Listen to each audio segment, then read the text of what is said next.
تم کو کیا ہوا ہے کہ تم اللہ کی عظمت کا اعتقاد نہیں رکھتے، حالانکہ اس نے تم کو طرح طرح کی حالتوں میں پیدا کیا ہے، اور اللہ ہی نے تم کو زمین سے ایک خاص طرح سے پیدا کیا ہے، پھر اسی میں تمہیں وہ لوٹا دے گا اور اسی سے تم کو نکال کھڑا کرے گا۔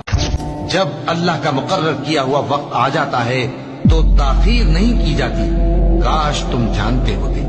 جب لوگوں نے نہ مانا تو نوح نے اللہ سے عرض کی کہ پروردگار، میں اپنی قوم کو رات دن بلاتا رہا، لیکن میرے بلانے سے وہ اور زیادہ گریز کرتے رہے۔ جب میں نے ان کو بلایا کہ توبہ کریں اور تو ان کو معاف فرمائے تو انہوں نے اپنے کانوں میں انگلیاں دے لی اور اپنے اوپر کپڑے اوڑھ لیے اور اڑ گئے اور خوب تکبر کر۔ جو لوگ مال میں جو اللہ نے اپنے فضل سے ان کو عطا فرمایا ہے بخل کرتے ہیں، وہ اس بخل کو اپنے حق میں اچھا نہ سمجھیں، وہ اچھا نہیں بلکہ ان کے لیے برا ہے۔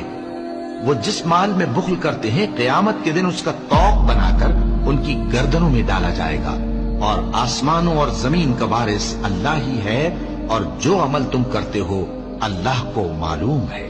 جس نے اللہ کی رسی کو مضبوط پکڑ لیا وہ سیدھے رستے لگ گیا۔ مومنو، اللہ سے ڈرو جیسا کہ اس سے ڈرنے کا حق ہے، اور مرنا تو مسلمان ہی مرنا۔ اور کافر کہتے ہیں کہ اگر تم سچے ہو تو بتاؤ یہ وعدہ قیامت کا کب پورا ہوگا؟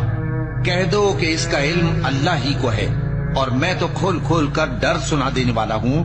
سو جب وہ دیکھ لیں گے کہ وہ عذاب قریب آ گیا تو کافروں کے منہ بگڑ جائیں گے، اور ان سے کہا جائے گا کہ یہ وہی ہے جس کے تم طلبگار تھے۔ بھلا کون بے قرار کی التجا قبول کرتا ہے جب وہ اس سے دعا کرتا ہے، اور کون اس کی تکلیف کو دور کرتا ہے، اور کون تم کو زمین میں اگلوں کا جانشین بناتا ہے؟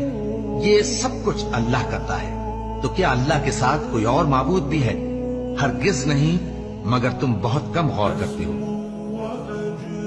اور یہ دنیا کی زندگی تو صرف کھیل اور تماشا ہے، اور ہمیشہ کی زندگی کا مقام تو آخرت کا گھر ہے۔